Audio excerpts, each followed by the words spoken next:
What's up, everyone? How y'all doing? It's been a little minute. We are live from Paris, where the upcoming Olympics will be. I don't have my normal equipment, but I'm going to make it do what it do. I'm glad to be coming from y'all all the way across the Atlantic Ocean. Hopefully, we got great receptions, no technical difficulties, but we're going to make it happen. Got a lot to discuss. The introduction of JJ Redick to the LA Lakers as head coach has happened. I want to analyze that introduction because a lot was said and done. A lot was said, so to speak, that was very interesting to me. So I want y'all opinions about what y'all heard, and I'm gonna tell you what I thought, and post your comments, and I will address the comments. So, with all that being said, let's get ready to lock and load in Paris as I learn French. Let's go. We lock and load, Allen Pass. It's the Allen Pass Show. Yeah. We lock and load. Come on. It's the Allen Pass Show. Yeah. We lock and load. Come on. It's the Allen Pass Show. Yeah. We lock and load. It's the Allen Pass Show. Yeah. We lock and load. Come on. Thank y'all once again for joining the Allen Powell Show. We are live from Paris, where the Olympics will be happening in a short amount of time in the month of July. I will be back at home at that time, but I see all the surroundings, them getting prepared for it, all the sightings, all of that stuff. But I just wanted to come to y'all and talk about the JJ Redick hiring at the for the LA Lakers. Joy Bay checking in for Facebook. From YouTube says, "Hey, thank you for tuning in. Share this live to y'all people. They can see it and post your comments, and I'll be posting them on the screen. Let's see. Yes. I'll be posting it just like that. Joy Bay checking in on YouTube. So I appreciate that. Let's get right into it, man. JJ Redick introduced as the Lakers' new head coach. And it was an interesting press conference because a lot was said. And I think he had a few missteps. We got some insight about how he plans to be as a coach. They talked about LeBron James, the podcast, all of those things. So we will break all of those things down. The questions that were asked. I have a day in the life of Al, as a lot of y'all may know since I've been posting on Facebook. I did indeed break my ankle while in Paris. That happened. So it would be story time. I will give y'all the background of that story. I have the come to church scripture as well. So let's get it started. JJ Redick introduced as the 29th head coach of the LA Lakers. Now, my first question coming into this press conference was they going to continue to do the podcast? For people who don't know, JJ Redick has had a podcast with LeBron James called Mind the Game Podcast, where they break down the X's and O's of basketball. And some people think it was an audition to get the head coaching job. That's what it looks like. But my number one question was, will they continue the podcast? I kind of figured they wouldn't, but until I heard it, I was still thinking like maybe they might still try it. But he indeed said he will not continue the podcast, and he said, "I'm done with podcasting for now." I think he knew better than to try to do a podcast while being the coach of one of the best players ever to play the game of LeBron James. It just looks bad. It looks bad already, the fact that he's the head coach after being on a podcast with him. I got a million questions about how this is going to go. So I want to know what y'all think about the hire. How do y'all think it's going to play out? And at the end, did he win the press conference? So let's get right into it. I want to ask, do y'all think the podcast helped him to get the job? Because he has been doing this podcast with LeBron James for a while now. And it seems like he would break down he was auditioning for LeBron James, but also the LA Lakers. That's what it seems like. And now he has the job. So did LeBron take over GM and say, "You want this job, you got to go through me"? How did this work? I have a million of questions. Am I wrong for thinking that? I mean, what's going on? Joy Bay says the podcast definitely helped. Um, how did it help? Tell me in your words, if it helped, how did it help? Like, did it show the knowledge of the game from JJ Redick?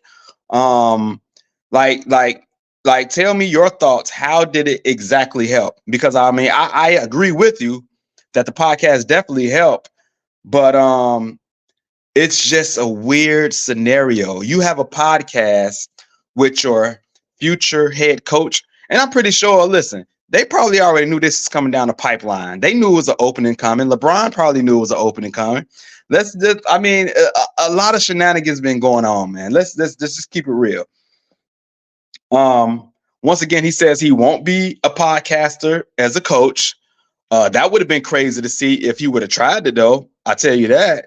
That would have been crazy to see him trying to. But in today's era, like, I wouldn't have been shocked.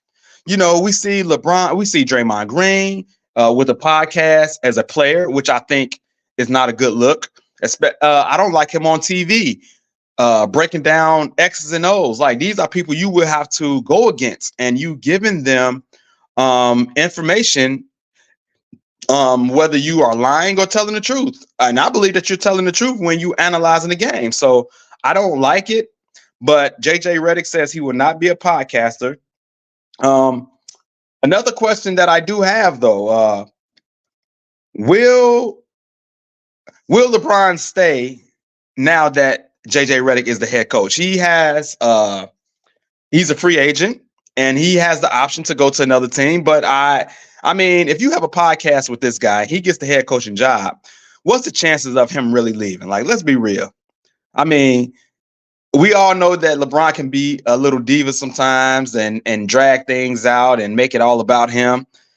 He could try to make it interesting, but if we being honest, we all believe he's going back to the Lakers, right?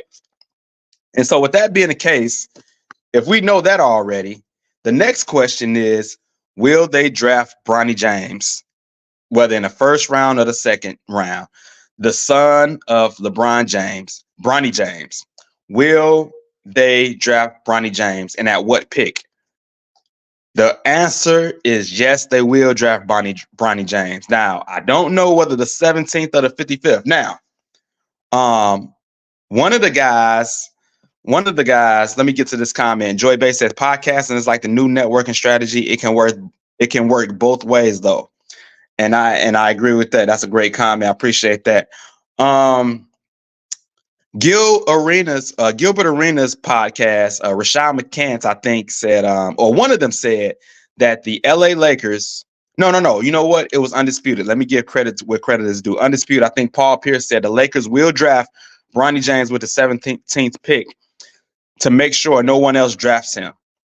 And it sounds believable, to be honest. I mean, they say this draft class is weak anyway. It's not like standout players that's going to make a big difference.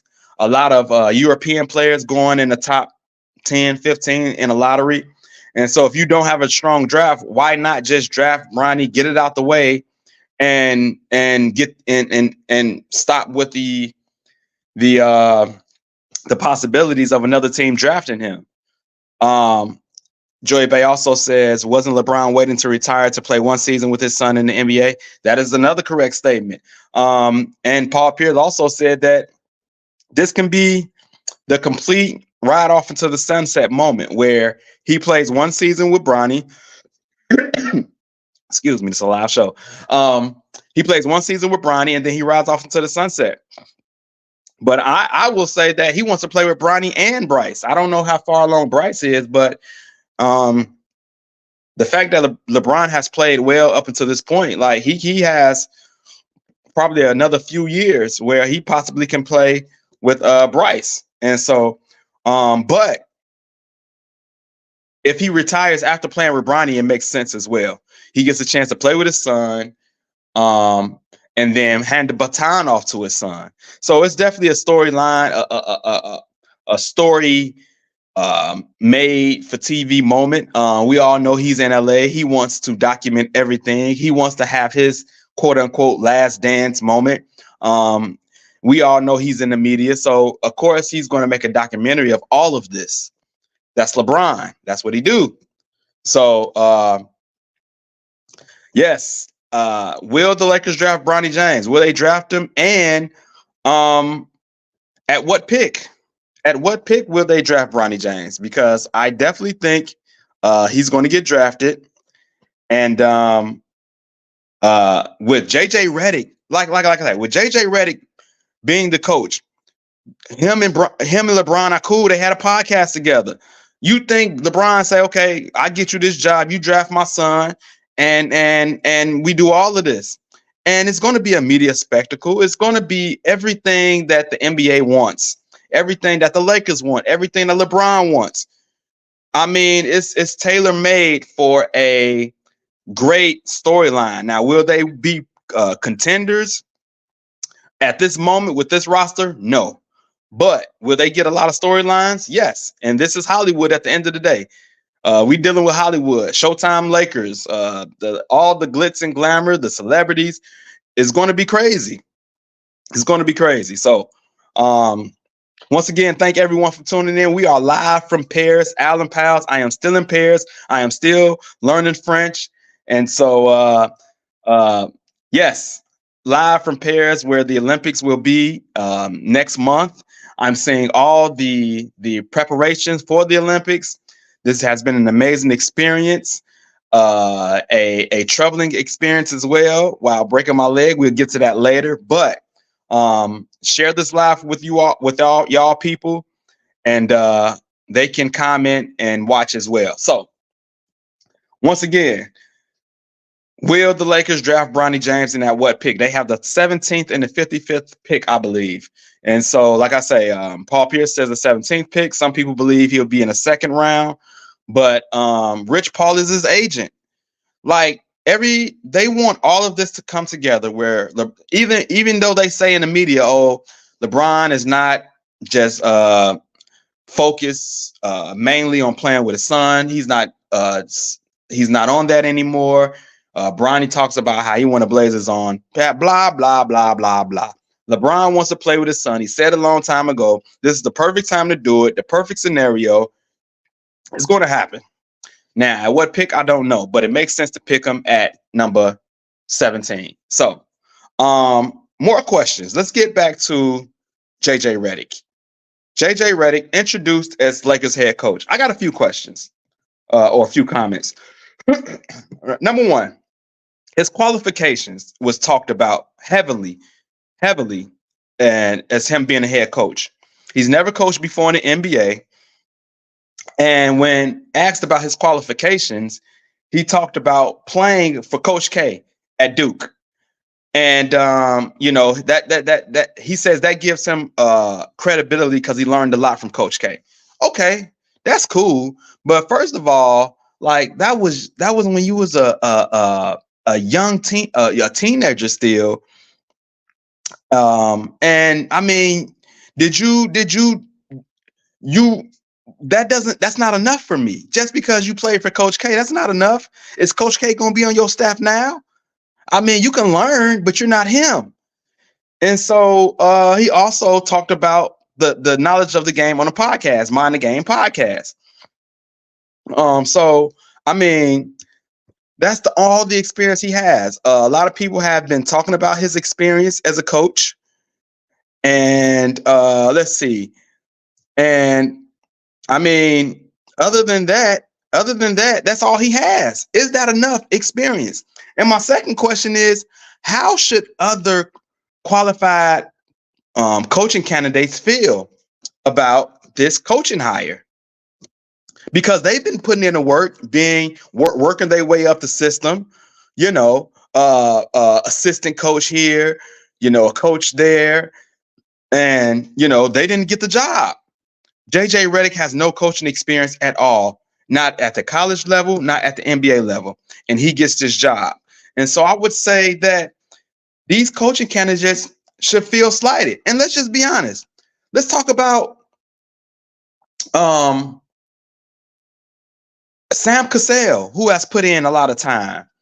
Patrick Ewing, who has put in a lot of time. I mean, it's a plethora of candidates that has been waiting for a long time and has not gotten a call for coach. And so I just say that, man, I think they would have they are disappointed that they didn't get the opportunity. But once again, when you got LeBron in your back pocket, as far as with your podcasts and things of that nature, like it's hard. It's hard. I want to move on also to talk about him as a coach. In the press conference, they talked about what he's thinking about as far as X's and O's as being a coach. And how Pelinka looked at him. Pelinka, excuse me, Pelinka looked at him as a player developer.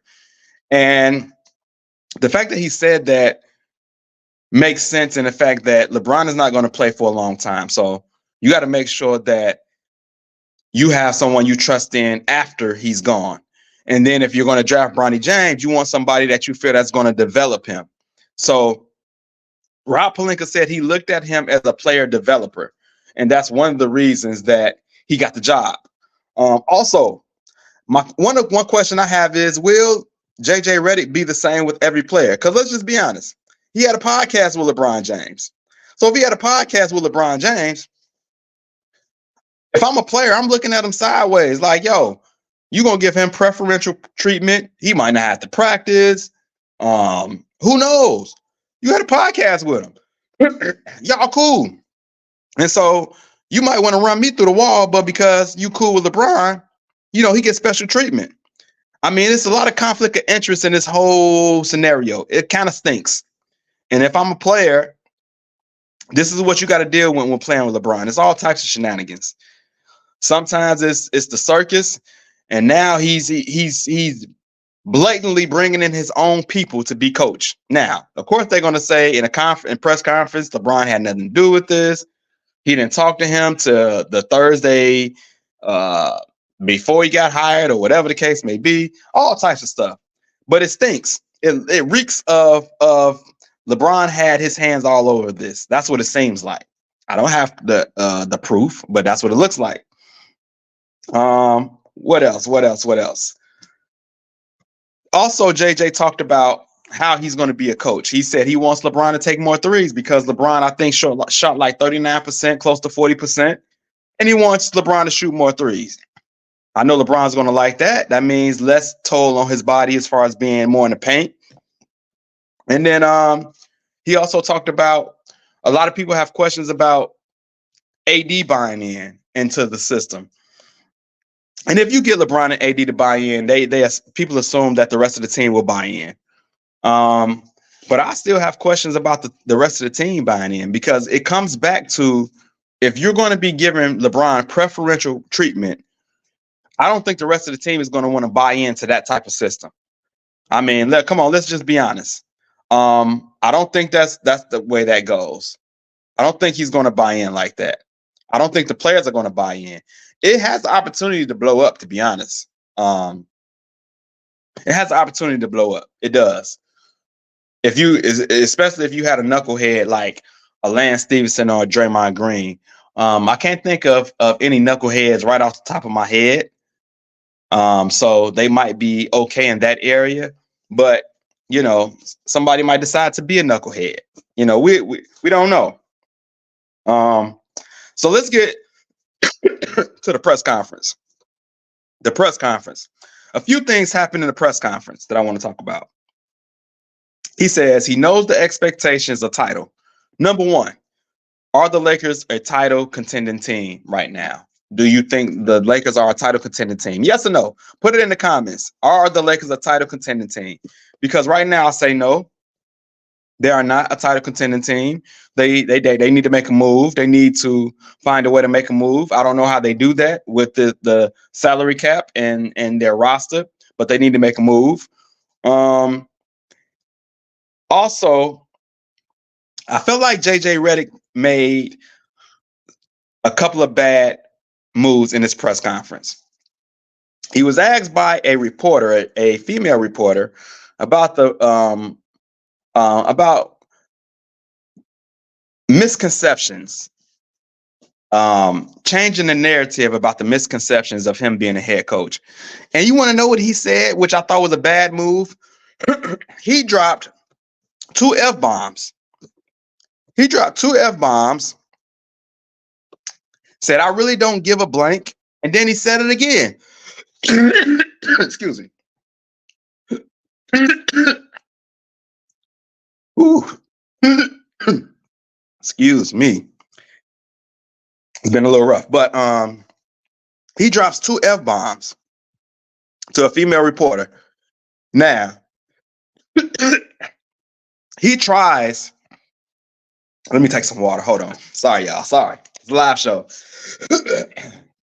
Let me take my time.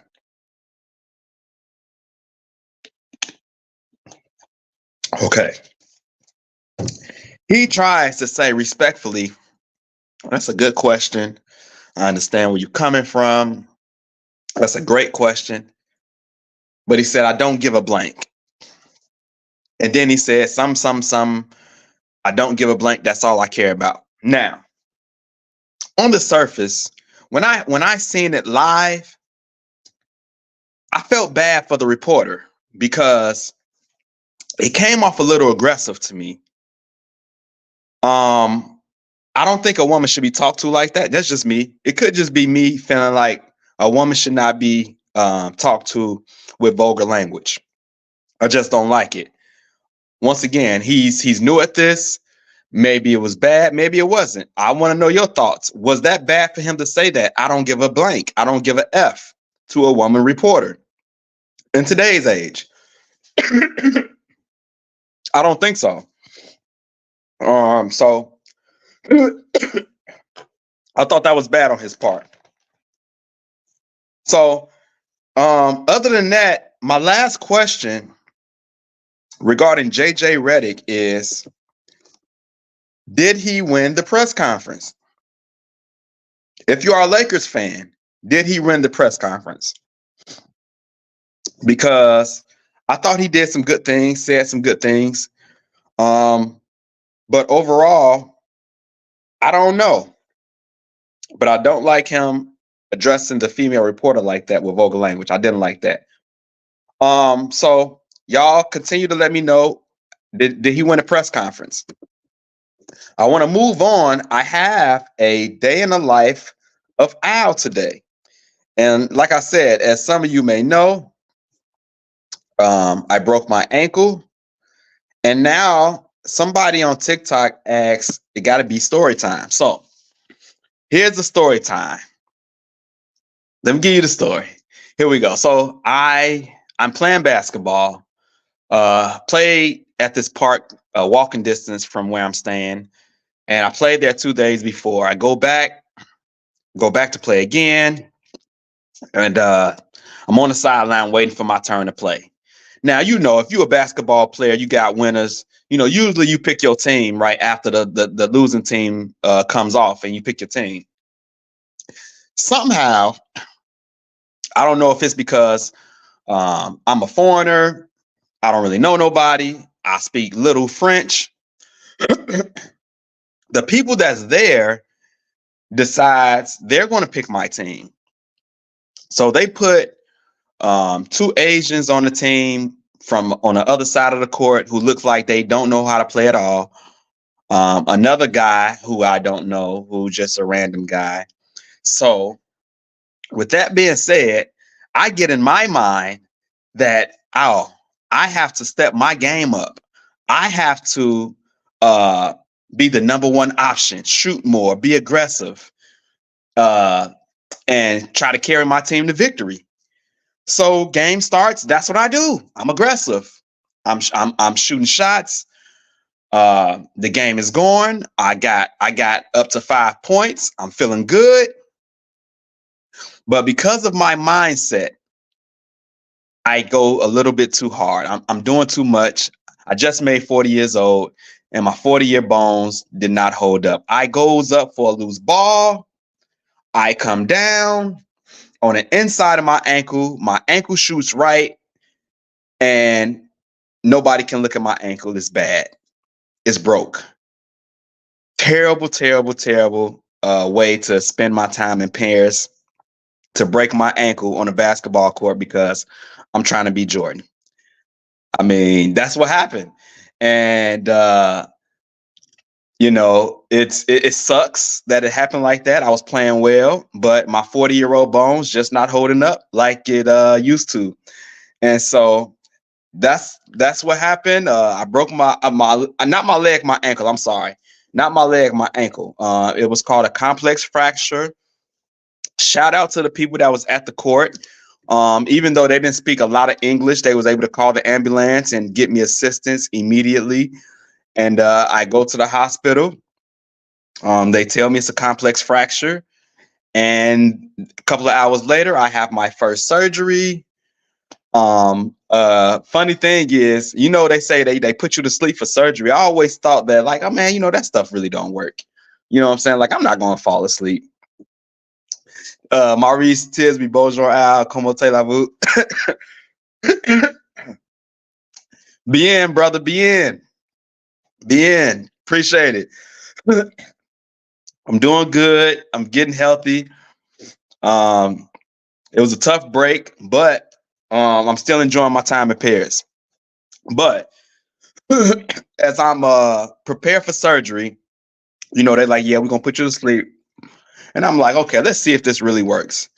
When I tell you it works, it was like a fade to black moment. My eyes started shutting and I was like, yo, I'm out of here. Like, I'm going to sleep and there's nothing that you can do about it. That stuff really works. The anesthesia works.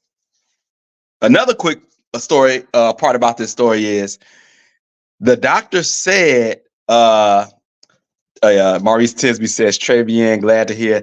Like, your French pretty good, brother. I should have been coming to you for some notes. Merci beaucoup, brother. Merci beaucoup. There you go. A little bit of French that I've learned while being here. But so part of my surgery was they put me to sleep and they tried to snap my ankle back in place before surgery, and they said I woke up out of the anesthesia and yelled. It was that excruciating as far as my ankle go. So after that happens, they put me back to sleep. They do the surgery. Everybody's wonderful. And now it's on to recovery. So that's my day in the life of Al. I got more. It's a long process. Maurice says I took French in high school. Hey, it stuck with you, brother. You still remember, man. You're doing good. I think you would do well in my class. So it's holding on, man. That was my day in the life of Al. I got plenty of more stories while I've been on this trip with me, my classmates, just learning the being a Parisian. Everybody's been so helpful since I broke my ankle. I've been getting frontline service with my disability. I've been getting the fast lane at museums while I be in a wheelchair. I got the express lane. So I'm using all the perks of being hobbled at the moment. But I would say one thing I've noticed is the good in people, man. That's one thing I said on Facebook. And one thing I've noticed is God looks out for me, number one. But number two, I always thought it was more good than evil in the world, and the good is showing a lot. A lot of people has been showing great hospitality towards me with my ailment. So I'll just say that. Now, like I said, God has been really showing up and showing out. Like I said, I got more as far as my injury. It's made me appreciate the surroundings close by that I can walk to more. So I've been going to some places that I didn't go to before my injury. Maurice Tidby said, how's the healthcare taken care of there? So one thing about Paris is they have free healthcare, but for me being out of the country, I have insurance with my school. I also have my job insurance, so I did give them my card for my insurance information. But in Paris, I think it's either free or close to free. So that's something that's very interesting. Also, I walked to the barbershop to get my hair cut. They did a pretty good job, and it was only $20. That's a big difference from the US. I mean, bruh, I appreciated them prices. But man, I said, if I have to live here, it's not bad. $20 haircuts. You ain't getting those no more in the States. And I know inflation is crazy, but I appreciated a $20 haircut. And I still gave them a tip just because. And they don't even tip in Paris. That's one thing they don't do is they don't tip. And if you tip them, it's almost a sign of disrespect. So yeah, that happens. Now moving on, I got my come to church scripture. I've been in my word a little bit, and today's come to church scripture is Genesis 2:2. And it just talked about how God rested on the seventh day. And so I know in today's culture, everybody wants to grind. But God rested on the seventh day. And something that's been in my spirit lately is when it talks about rest, not only from work, but rest from your worries and concerns. I mean, life is gonna life, we're gonna have concerns here and there, but in my devotion, it talked about even resting from your concerns of your day-to-day life. Like, man, take one day to not worry about your circumstances and your situation and whatever you're going through. God rested on the seventh day.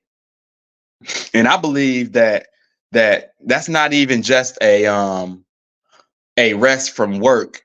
I think it's a rest from your concerns and a day set aside to hand over all your concerns and worries to God. At least one day. Do it one day. Say, you know what? I'm not going to worry about my bills. I'm not going to worry about my family situation. I'm not going to worry about my relationship, my job. Today, Father, I give it to you. Today, I'm going to rest. One day. And I think it would do some good. Joy Bay checking in says tripping is American thing. Tipping is American thing. Yes, that is right. That is right. Maurice says good stuff right there, bro.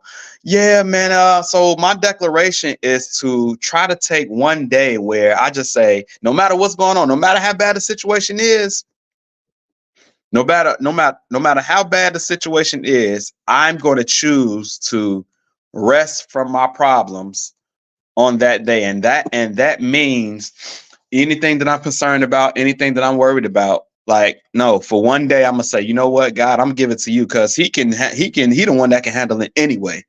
But for references, I want y'all to look up Genesis 2:2. It says, and by the seventh day, God completed his work which he had done, and he rested. This is the amplified version. Ceased on the seventh day from all his work which he had done.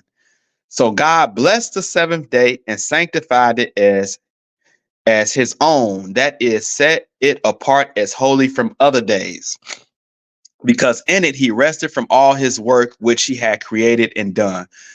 One thing that stands out to me is set it apart as holy from other days. So I'm just thinking about, like, look, man, you got 6 other days to work, to do whatever you need to do, be concerned, but take one day to say, forget it. I'm giving it to God. That's it. Today, I'm going to give it to God. So listen, man, this has been a great show. I enjoyed everyone checking in. I appreciate everyone checking in. Continue, if you see the rebroadcast, please continue to comment on all the topics and subjects. Remember to subscribe to the YouTube. You can subscribe to the YouTube, send stars, follow us on Facebook, IG, and TikTok, and we always got merch. My guy who was commenting is great with getting my merch together. So if you want to support the show, man, and purchase some merch, please do that. Get in contact with me. Get all colors. We ship long distance. Once again, Alan Powell's live from Paris. And I appreciate all of y'all for checking in and getting this show in with me. So look, this time next week, I'll be back home. I'll be back my normal set. my normal settings, and we'll be back at normal day and time. Paris is a 7-hour difference from my time zone. So I thought this was a good time to check in. It's 11:35 p.m. Paris time. So I'm about to get ready to go to sleep and get ready for the school day tomorrow. But hey, I really appreciate y'all checking in live. Allen Pals live in Paris. This was a great experience. Until next week, I catch up with you. I'm out. We lock and load, Allen Pals.